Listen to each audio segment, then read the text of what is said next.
Chapter 2 Various Experiences at Suffolk. We can only glance at the more prominent incidents of our army life in this old fashioned southern village, where we, as raw recruits, were transformed into a well disciplined and effective regiment, destined before the expiration of our term of service to be participants in some of the hardest fought battles and severest campaigns of the war, and earning a reputation for fighting qualities second to no regiment in the service. At the very mention of Suffolk, what a host of memories come trooping up. At the period of our occupation, it was a sleepy, though somewhat aristocratic place of less than 2,000 people, and like those at Norfolk, intensely disloyal in sentiment. Almost without exception, the white population were of a sour countenance and not disposed to be social with our soldiers. Many of the men were away in the rebel army. Aside from its strategic position, it was a place of no great importance. But owing to its geographical location at the junction of two railroads, together with its access by water to the seaboard, and covering the landward approaches to Norfolk, virtually commanding all that portion of Virginia and North Carolina east of the Blackwater and Chowan rivers, its importance as a base for military operations was at once apparent. That the Confederates regarded it as a point of great military importance is clearly evinced not only by their official reports and correspondence, to which we now have access, but by the many desperate efforts they constantly put forth for its recapture during our sojourn there. Our first work was the clearing up of a campground, removing old logs and stumps, grubbing out laurel bushes, and leveling up the surface. During our first week at this work occurred our first experience with a Virginia rainstorm, with no shelter but small pup tents and not even a rubber blanket. The rainfall continued without cessation until our clothing became thoroughly saturated. Oh, how it poured! We were reminded of the days of Noah, when the foundations of the great deep were broken up and the windows of heaven were opened. If any had been skeptical regarding the story of Noah's flood, all now admitted not only its possibility, but probability. The newly dug-over camp was soon churned to a deep mud, and the men were literally daubed from head to foot. Altogether a more melancholy and bedraggled set of mortals it would have been hard to find.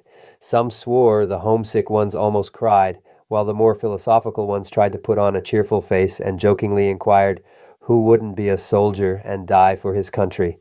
Do you ask how we slept? Well, we didn't sleep much, for the water had flowed into our tents and saturated the bedding. But by putting brush on the ground under the blankets and using knapsacks for pillows, we did the best we could, but found our sleeping accommodations quite different from the comfortable beds we left up north. As the men fell in for roll call next morning, they had the appearance of chief mourners at a funeral. In this connection, the writer recalls an act of kindness that has never been forgotten.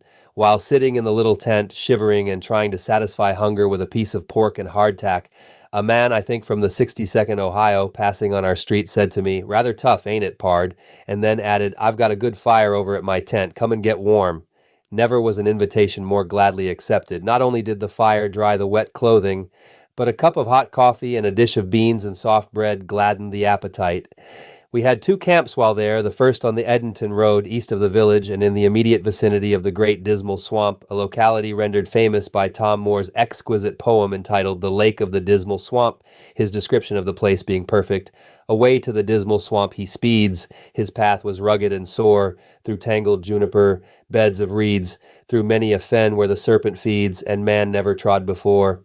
Almost immediately sickness began to prevail, owing to the use of wretchedly poor surface water and the deadly miasma floating in the atmosphere.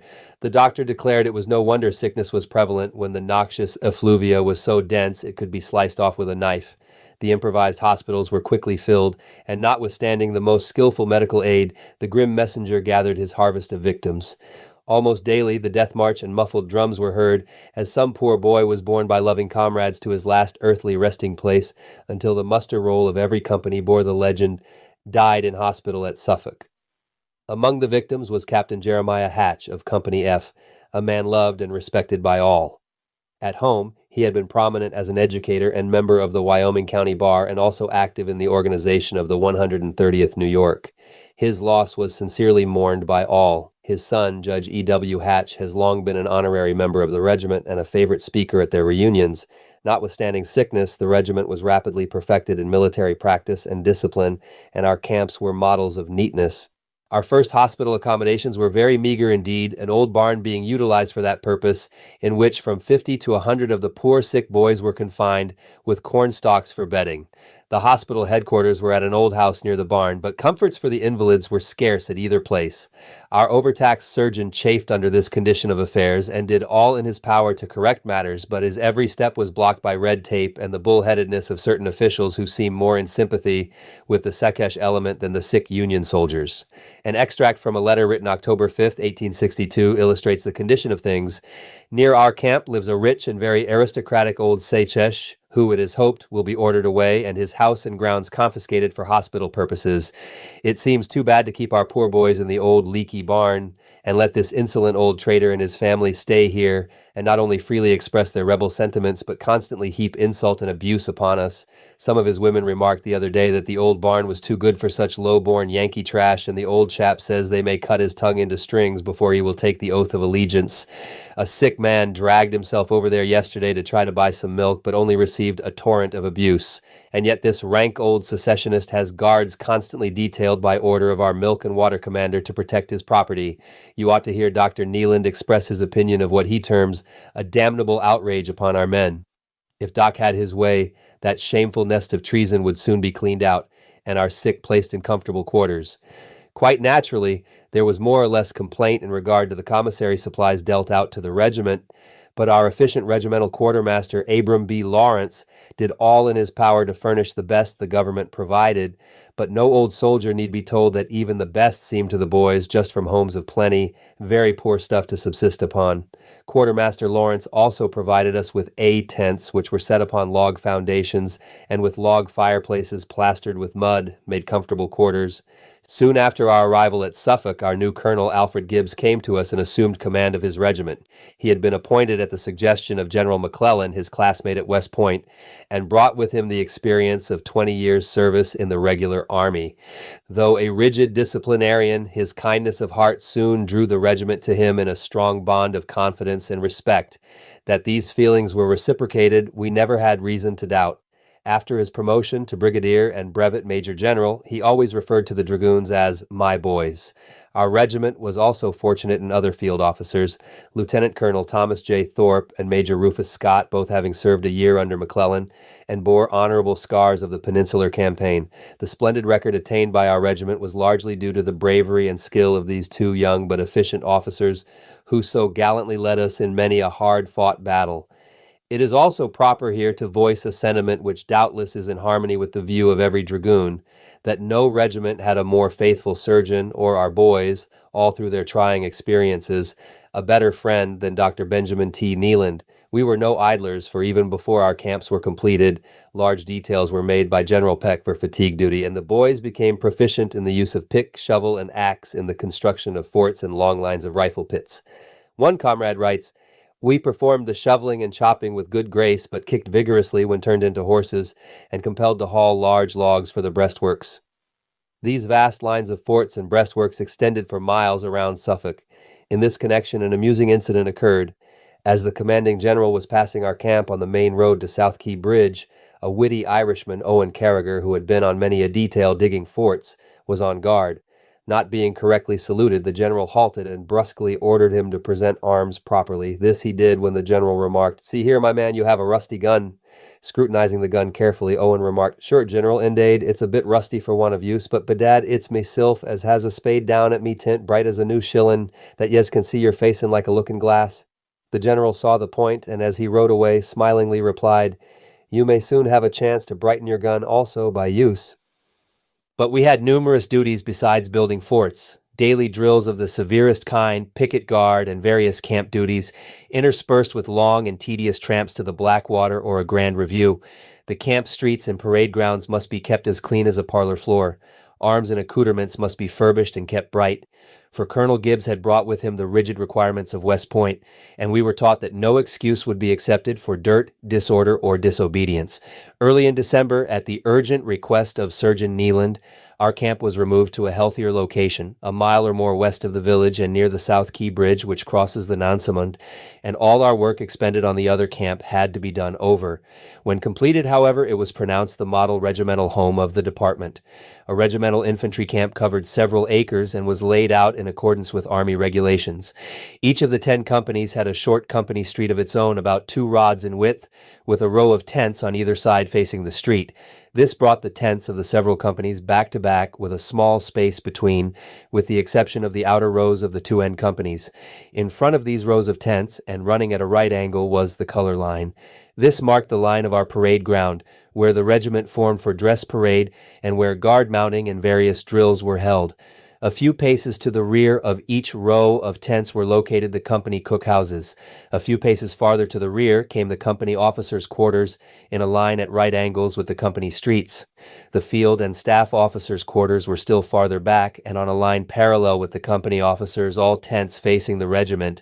With us, the musicians were located in line with the field and staff. Regarding our long and often tiresome drills, a word of comment will be in place. Many of us felt them unnecessarily frequent and severe. Company drills in the morning and battalion drill all the afternoon, putting the men through every evolution Hardy ever put in print or dreamed of, so that after our evening dress parade, the men were as weary as after a hard day's work in the harvest field or shop. Later on, we learned that these drills were just what we needed. By the way, boys, pause a moment, listen. What familiar strain do we hear as it comes floating down through the years? Ah, we all recognize the melodious voice of Colonel Tom and his ringing command, "Double quick." While we were sweltering in the heat, intensified by our rapid exercise, some of the other regiments were quietly resting in the shade or gathering on the borders of our drill ground to chaff us. But a march to the Blackwater is to be made. Let us take note of the various regiments. Those easy-going fellows started out nimble as kittens, and for the first few miles marched with columns well closed up and were a jolly set. But they soon began to lag, and the orders were, "Close up there, you men." Their tender feet began to blister, and they soon became such a sorry, straggling set that a detail of the 130th New York was put in their rear with fixed bayonets to keep them from lining the road with stragglers. It was now our turn to laugh. Our constant drilling had accustomed us to such hard exercise while they were as tender as babes. Many a time also did we see the benefits of our splendid discipline when on the field of battle. As our gallant officers gave their commands, there was a quick response, and no confusion occurred from a misunderstanding of orders. Regarding our Army organization, the department was commanded by General John A. Dix, with headquarters at Fort Monroe, the forces at Suffolk being commanded by Major General John J. Peck. Although the latter never made a reputation for himself as a noted warrior, his skill and experience fitted him for the requirements of that place, our position being one of danger and requiring strong fortifications. We were first attached to the brigade of General Spinola, remembered by many not so much for his generalship as for his big white collar, which the boys ungallantly dubbed the flag of truce. Afterward, we were assigned to the Provisional Brigade commanded by our Colonel Gibbs, and still later to the brigade of General Alfred Terry, of whom we have pleasant memories. We all doubtless recall our first experience with the long roll occurring soon after our arrival. Lieutenant Colonel Thorpe, for disciplinary purposes, determined to try the effect of a false alarm upon the regiment, and so, at midnight, when all were wrapped in profound repose, he ordered the long roll sounded. The result was ludicrous in the extreme. The men awakened from sound sleep, and as they heard the R, R, R, R of the drum, tumbled out of their huts in great haste and various conditions of dishabille, and began loading their muskets to meet the foe, whom they supposed was about to swoop down upon them. Some trembled so with excitement that they could scarcely put the caps on the nipples of their guns. A few weak-kneed ones broke for the woods back of camp. One big fellow, as he was pulled out of the laurel bushes about noon next day, tremblingly asked, "Have they come? Have they come?" The ruse served a good purpose, however, for the men never afterward lost their heads in either a false or a genuine alarm, and some of the men, who at first were pitifully timid, made splendid soldiers, never flinching when bullets were flying thick and men were falling all about them. Our fears upon the occasion just mentioned were intensified by assurances from some of Colonel Spear's veteran cavalry, who, hearing the racket, had strolled over to our camp and fairly paralyzed some of the greenies with their descriptions of the situation. "Be we going to have a fight?" "You're just right, we are. The Rebs have driven us fellers all in and surrounded the place. It won't be more than an hour, for they'll be here and kill every son of a gun of ye." the lost muster rolls. The incident of the lost muster rolls occurring during our homesick period will also be recalled. In some manner, the original muster rolls of the regiment had disappeared. Members of the old 13th Indiana, learning of this, assured our boys that owing to the absence of those documents, we would be released from service to the government by refusing to answer at roll call. Unfortunately, some of the regiment acted upon the suggestion, and a spirit of insubordination manifested itself in certain quarters. However, after explanations by Colonel Gibbs and General Spinola, the excitement subsided, and when the men were called into line, all but a few answered promptly to their names. No chaplain needed here. I recall but one instance where many of the men felt, and still feel, that our grand old Colonel Gibbs was really deserving of censure. Many in the regiment were from Christian homes and expressed a desire to the colonel for the appointment of a chaplain. During the spring of 1863, many applications for the chaplaincy had been made, and all were coldly rejected. A visiting minister well known to many was even refused permission to hold a service in camp. At this time, the writer was directed by Colonel Gibbs to obtain the largest board to be found, and in bold letters paint the words, "No chaplain needed here." This sign was put in the most conspicuous place, attracting much attention and unfavorable comment from newspaper reporters, as well as arousing an undercurrent of righteous indignation throughout the regiment. So much so that one morning the obnoxious sign was missing, having been torn down by the indignant men. These men were loyal, patriotic, and brave, and would have followed their gallant colonel into the very jaws of death, but would not submit to such an insult even from one of the best officers in the army. The colonel evidently realized he was treading on dangerous ground, as he made no special effort to search out the despoilers of his sign. Of the other regiments at Suffolk, we recall the 112th, 132nd, 162nd, 155th, 16th, 69th, and 99th New York, the 62nd and 67th Ohio, the 58th, 85th, 117th, 167th, and 175th Pennsylvania, the old 6th Massachusetts Hawkins's Zouaves, Corcoran's Legion, and during the siege, the whole of Getty's division of the 9th Corps. Of the cavalry, we remember more particularly that gallant old fighter, Colonel Sam Spear, and his 11th Pennsylvania troopers, also Dodge's mounted rifles, both regiments performing valuable service in reconnoitering the outlying territory about Suffolk, closely watching all movements of the enemy. As the 130th saw much of Colonel Spear, the following sketch from a San Francisco paper by an interesting writer of war reminiscences, Lieutenant J.N. Flint, will be appropriate. The officer who stood among the highest in the estimation of the rank and file for bravery in the field was Colonel Sam Spear of the 11th Pennsylvania Cavalry. He was absolutely a stranger to fear, a veritable Paul Jones on land. An unwritten military code did not permit cavalrymen to sharpen their sabers more than 10 inches from the point, but the gallant old colonel, always conspicuous for reckless daring in a saber fight, had a queer habit of cutting off men's ears. At the conclusion of a skirmish in southeastern Virginia, I saw at least half a dozen Confederate prisoners bearing his peculiar earmarks. Spear was never content without some kind of a fight. A transaction characteristic of the man was witnessed by many of our regiment during a lively skirmish out on the Blackwater. As some of the men were trying to dodge the whistling bullets, Spear became impatient and, stepping out in plain view, shouted to the Johnnies, "Try old Spear." Of course, this challenge drew their fire, but not a ball touched him, and after standing as a target a short time, he coolly started along the line, telling the boys, "Give them fellows over there HL." Aside from our general officers were several people of note, among them Lieutenants McCardle and James, engineers in the construction of several forts. But perhaps the most unique character, and most generally known, was the famous Ned Buntline, E.Z.C. Judson, who before and during the war had gained a wide reputation as a writer in the New York Ledger and other papers of Wild West war and sea stories. He served as a private in the 1st New York Mounted Rifles, but his associations were to quite an extent with various officers of the department, none of whom outranked him in the consumption of commissary whiskey. In that respect, his capacity was almost unbounded. The writer once saw him staggering in the streets of our regiment, stupidly drunk, and heard him remark, "Well, I must sober up and write my next chapter for the Ledger."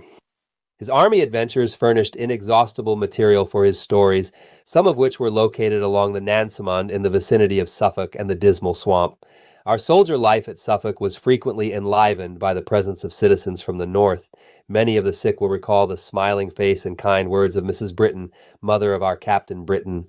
Several of the officers' wives made short visits, but perhaps no lady will be better remembered than Mrs. Mandana Thorpe, the accomplished wife of our Colonel Tom, who spent considerable time with us, and who always had a pleasant smile or a cheery good morning for all the boys. Later on at our reunions, no one received heartier greetings than this elect lady, not merely as the wife of our colonel, but because of her own intrinsic merit. Mrs. Thorpe was a graduate of the Alfred University. Her liberal education, combined with fine natural qualifications, has made her conspicuous in various reform movements since the close of the war. She has also raised a family and cheerfully aided her husband in his business enterprises. At the Grand Review in Washington in 1865, with her full eagle, she rode at the head of the regiment, honored and respected by all.